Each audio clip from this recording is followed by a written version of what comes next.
സിന്ധു നദീജല കരാറ് മര്യാദയ്ക്ക് ശരിയാക്കിയില്ലെങ്കിൽ ഞങ്ങൾ യുദ്ധത്തിന് തന്നെയായിരിക്കും ഇറങ്ങാൻ പോകുന്നത്. ഇത് പാക്കിന്റെ പ്രതിരോധ മന്ത്രിയായിരുന്നു കഴിഞ്ഞ ദിവസം ഒരു അഭിമുഖത്തിൽ പറഞ്ഞിട്ടുണ്ടായിരുന്നത്. നമ്മളൊക്കെ പ്രതീക്ഷിച്ച പോലെ ഇന്ത്യ അതിന് മറുപടി കൊടുത്തിട്ടുണ്ട്. നമുക്ക് മനസ്സില്ല അന്ന്.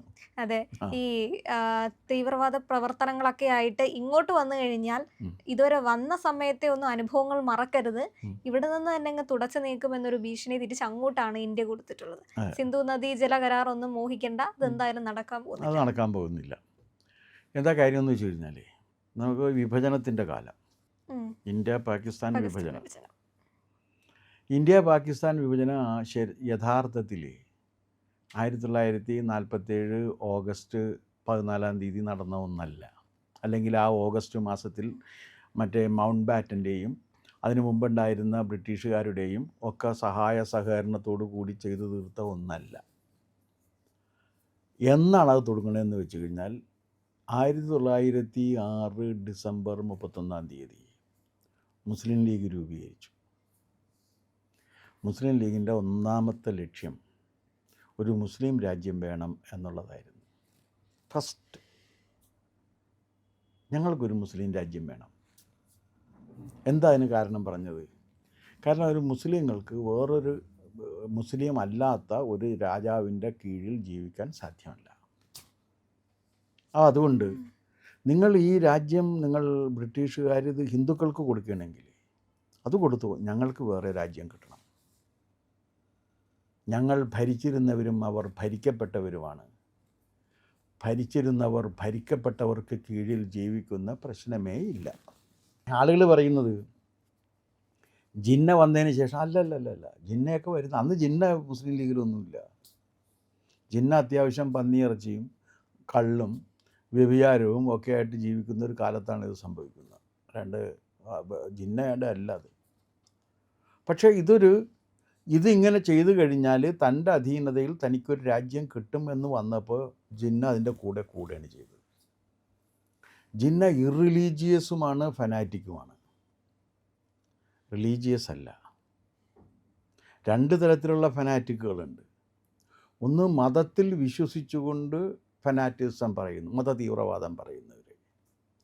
രണ്ട്, മതത്തിൽ വിശ്വസിക്കാതെ മതതീവ്രവാദം പറയുന്നവർ.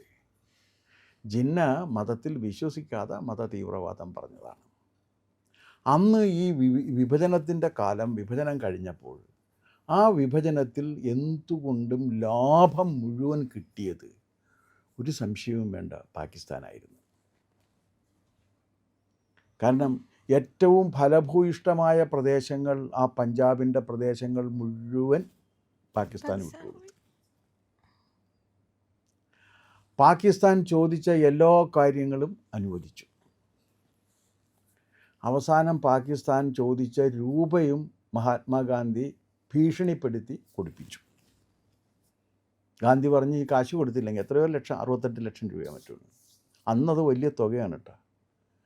നിങ്ങൾ ഈ 68 ലക്ഷം രൂപ അന്ന് കൊടുക്കേണ്ടി വരുന്ന സമയത്ത് ഇന്ത്യയുടെ ആദ്യത്തെ ബജറ്റിൻ്റെ ഔട്ട്ലേ എത്രയായിരുന്നു അറിയാമോ? ടോട്ടൽ ഔട്ട്ലേ 209 കോടി.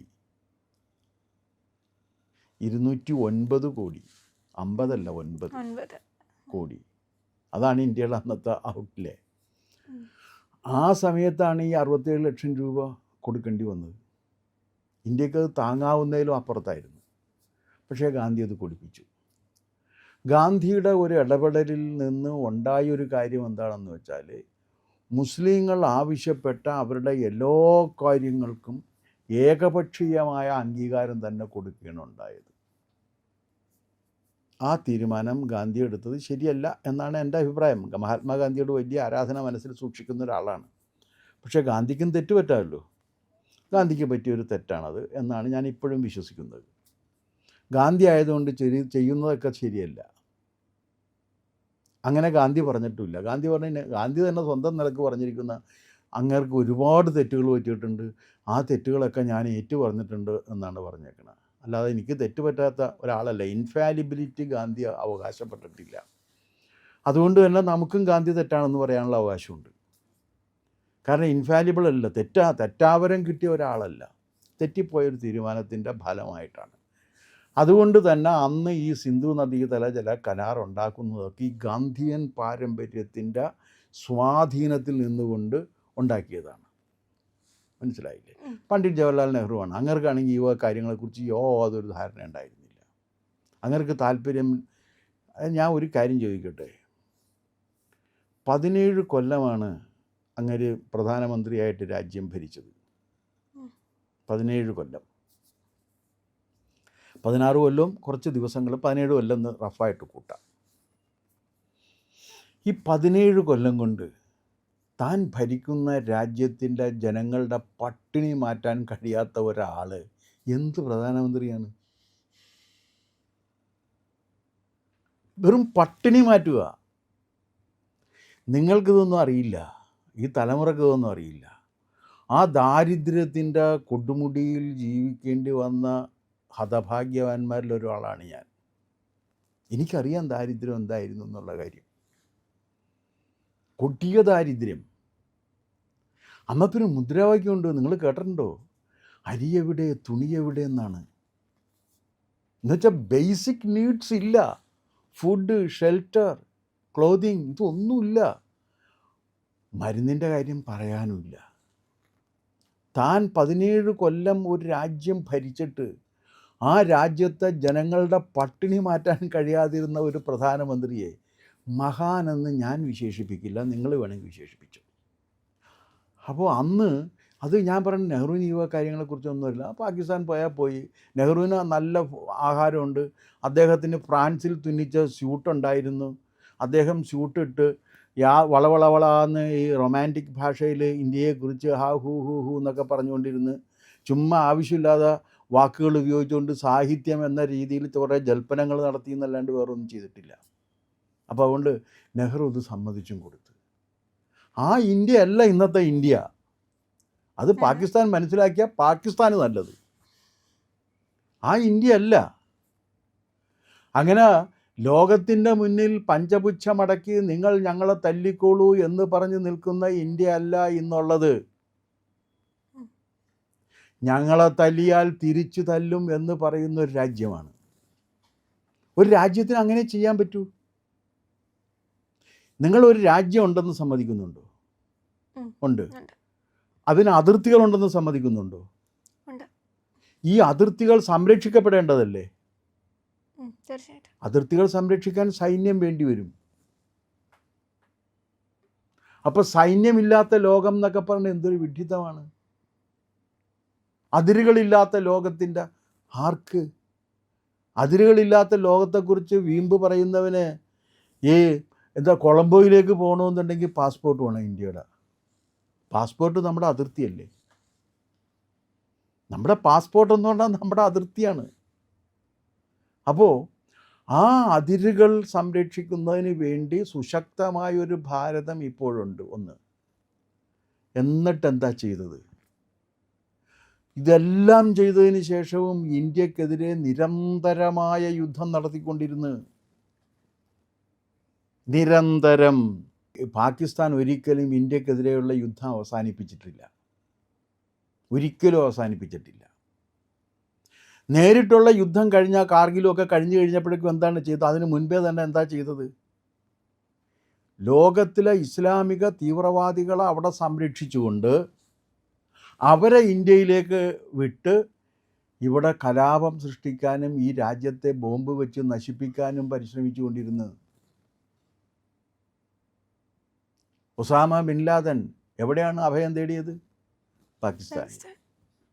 ഇല്ലേ? നമ്മുടെ എന്താണ് അയാളുടെ പേര്? ഇവിടെ ഒരു കള്ളക്കടത്തുകാരൻ ഉണ്ടായിരുന്നില്ലേ, ദാവൂദ് ഇബ്രാഹിം. എവിടെയാണ് അഭയം തേടിയത്? പാകിസ്ഥാനിൽ. നിങ്ങൾ ഏത് ഇസ്ലാമിക തീവ്രവാദ സംഘടനയും എടുക്കുക, ആ ഇസ്ലാമിക തീവ്രവാദ സംഘടനകളുടെ എല്ലാം അഭയസ്ഥാനമായി പാകിസ്ഥാൻ മാറുകയും ആ ഇസ്ലാമിക തീവ്രവാദികളെ മുഴുവൻ ഇന്ത്യക്കെതിരെ പറഞ്ഞു വിടുകയും ചെയ്യുന്ന ഒരു രീതി പാകിസ്ഥാനുണ്ട്. ഇന്ത്യ പറഞ്ഞിട്ടുണ്ട് അത് നിർത്തണം എന്ന് പറഞ്ഞിട്ടുണ്ട്. അത് നിർത്താതെ നിങ്ങളോട് സമാധാനത്തെക്കുറിച്ച് ചർച്ചയില്ല എന്ന് പറഞ്ഞു. യുദ്ധവും സമാധാന ചർച്ചയും ഒരുമിച്ച് പോകില്ല. ലോകരാഷ്ട്രങ്ങൾ അവരുടെ കാര്യം നോക്കട്ടെ ആദ്യം. ഇന്ത്യയുടെ കാര്യം ഇന്ത്യക്കേ നോക്കാൻ പറ്റുള്ളൂ. അതുകൊണ്ട് ലോകരാഷ്ട്രങ്ങൾ നോക്കുമോ? ലോകരാഷ്ട്രങ്ങൾ എവിടെയാണ്, എന്നാണ് ഇന്ത്യയുടെ കാര്യം നോക്കിയിട്ടുള്ളത്? ഒരിക്കലും ഇല്ലല്ലോ. നമ്മൾ നമ്മുടെ കാര്യം നോക്കേണ്ടി വരും. അതുകൊണ്ടാണ് നമ്മുടെ വിദേശകാര്യ വകുപ്പ് മന്ത്രി പറഞ്ഞില്ലേ, യൂറോപ്പിൻ്റെ പ്രശ്നങ്ങളാണ്, ലോകത്തിൻ്റെ പ്രശ്നങ്ങളും അല്ല, ഇന്ത്യയുടെ പ്രശ്നങ്ങളും അല്ല എന്ന് പറഞ്ഞതിൻ്റെ കാരണം അതാണ്. നമ്മൾ ഈ ലോക ചരിത്രം കേട്ടിട്ടുണ്ടല്ലോ, എന്താ history, short history of the world, ആരാണ്? H.G. വെൽസാ. അതെ, H.G. വെൽസാണെന്ന് തോന്നുന്നു എഴുതിയേക്കാം. പണ്ട് വായിച്ചുള്ളൊരു ഓർമ്മ വെച്ച് പറയുന്നതാണ്, തെറ്റിപ്പോവാം പേര് ചിലപ്പോൾ. Short history of the world. ആ ഷോർട്ട് ഹിസ്റ്ററി ഓഫ് ദ വേൾഡിൽ പറയുന്നതെന്ന് വെച്ചാൽ ലോക ചരിത്രം എന്ന് പറഞ്ഞാൽ യൂറോപ്പിൻ്റെ ചരിത്രം എന്നാണ് പറയുന്നത്. ലോകം എന്ന് പറഞ്ഞാൽ യൂറോപ്പ്. ഇന്ത്യ പറഞ്ഞ് ലോകം യൂറോപ്പല്ല. അത് പറഞ്ഞത് നമ്മുടെ ഇപ്പോഴത്തെ വിദേശകാര്യ വകുപ്പ് മന്ത്രിയാണ്. അത് പറയാൻ അദ്ദേഹത്തിന് ധൈര്യം കിട്ടിയത് നരേന്ദ്രമോദി പ്രധാനമന്ത്രിയായി രാജ്യം ഭരിക്കുന്നത് കൊണ്ടാണ്. അപ്പോൾ അതുകൊണ്ട് പാകിസ്ഥാൻ എന്ന രാജ്യം സിന്ധു നദിയിൽ നിന്ന് ഒരു തുള്ളി വെള്ളം പാകിസ്ഥാന് കൊടുക്കില്ല. എന്തുകൊണ്ട്? നമ്മുടെ അടുത്ത് നിന്ന് വെള്ളം വാങ്ങി അവിടെ കുടിച്ചതിന് ശേഷം തീവ്രവാദികളെ വിട്ട് നമ്മുടെ രാജ്യത്ത് കലാപങ്ങൾ സൃഷ്ടിക്കുന്ന ഒരു രാജ്യം, ഉണ്ടായ അന്ന് തുടങ്ങി നിരന്തരമായി നമ്മെ ദ്രോഹിച്ചുകൊണ്ടിരിക്കുന്ന ഒരു രാജ്യം, ഒരു കാര്യവുമില്ലാതെ കാശ്മീരിൻ്റെ കാര്യത്തിൽ ക്ലെയിം ഉന്നയിച്ചു കൊണ്ടിരിക്കുന്ന ഒരു രാജ്യം, ഒരു കാര്യവുമില്ലാതെ പാക് ഒക്കപ്യൂഡ് കാശ്മീർ POK എന്ന് പറയുന്ന ഒരു പ്രദേശം ഉണ്ടാക്കി അവിടെ തീവ്രവാദികളെ വെച്ചിട്ട് ആ തീവ്രവാദികളെ ഇങ്ങോട്ട് വിട്ട് ഇന്ത്യയെ ആക്രമിച്ചു കൊണ്ടിരിക്കുന്ന ഒരു രാജ്യം, ആ ഒരു കാരണവുമില്ലാതെ മനുഷ്യൻ്റെ മതം നോക്കി തുണി പൊക്കി നോക്കിയിട്ട് ആളുകളെ ഈ അടുത്ത് ഓപ്പറേഷൻ സിന്ദൂറിലെ ഓർമ്മയില്ലേ, വെടിവെച്ച് കൊന്ന രാജ്യം. ആ രാജ്യത്തോട് ഔദാര്യത്തോടു കൂടി പെരുമാറുക എന്ന് പറഞ്ഞാൽ, ഞങ്ങളെ ഉപദ്രവിക്കാതിരുന്നാൽ നിങ്ങളോട് ഔദാര്യം, ഇല്ലെങ്കിൽ യുദ്ധത്തിന് മറുപടി യുദ്ധം തന്നെയാണ്. അതാണ്.